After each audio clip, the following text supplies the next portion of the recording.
Hello everyone, this is Anuj Kumar Bura, and today I'm going to be explaining my understanding about the chapter 7, which is deviance, crime and social control. And in this chapter, along with the deviance, crime and social control, we can learn about the theoretical perspectives, crime and law, psychopath and sociopath, historical perspective, and finally I will be adding my conclusion in this at the end of this presentation. In this chapter, deviance is unraveled as behaviors that breach establishment, contextual, cultural, or social norms, including folkways, mores, or codified law. Folkways rooted in everyday cultural customs govern practical matters like table manners or appropriate clothing. Mores on the land are serious moral injections or taboos, such as the universally recognized insect taboo. Codified laws, explicit norms enforced by the government highlight the legal dimension of deviance. Crime then emerges as a subset of deviance, acts that only defy norms but also breach laws. From minor acts like public noise speaking to major offenses like murder, the spectrum of deviance is wide. In this chapter, John Hagen's typology further characterized deviant act based on perceived harmfulness, consciousness on violated norms, and the severity of responses. Consciousness crimes like murder enjoy near agreement.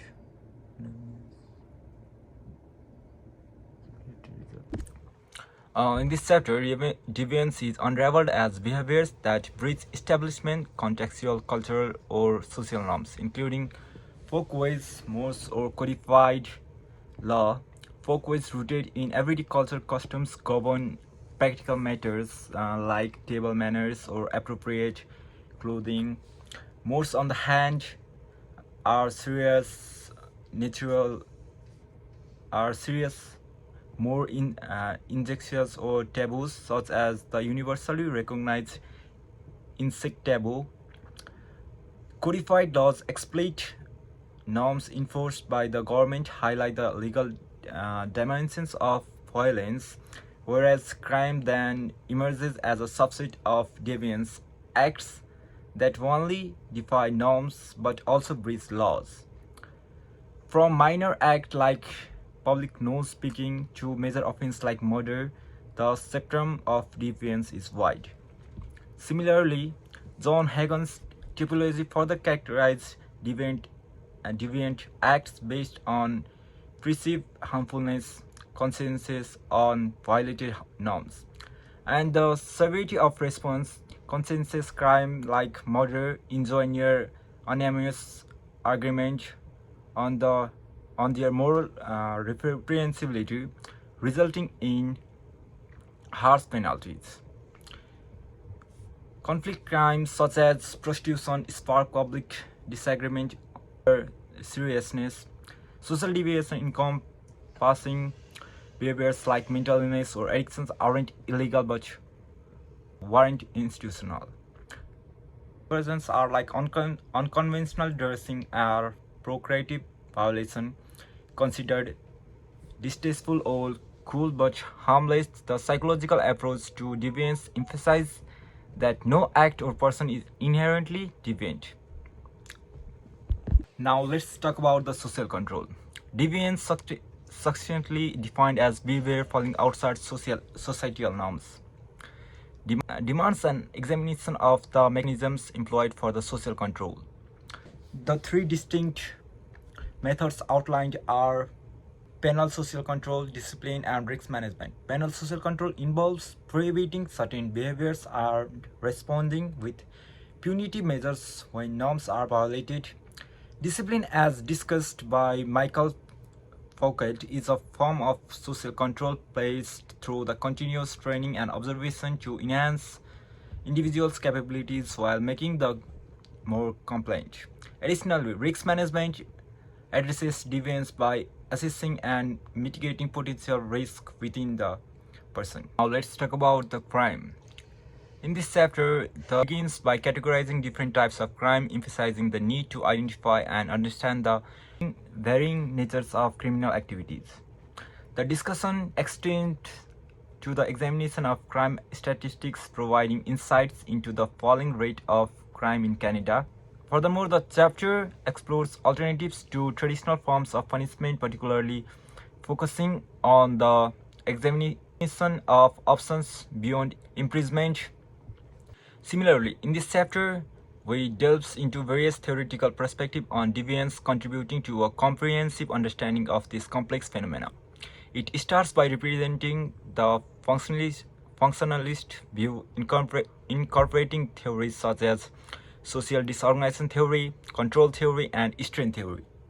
This perspective emphasizes how societal structures and norms influence individual behavior and contribute to the maintenance of the social order.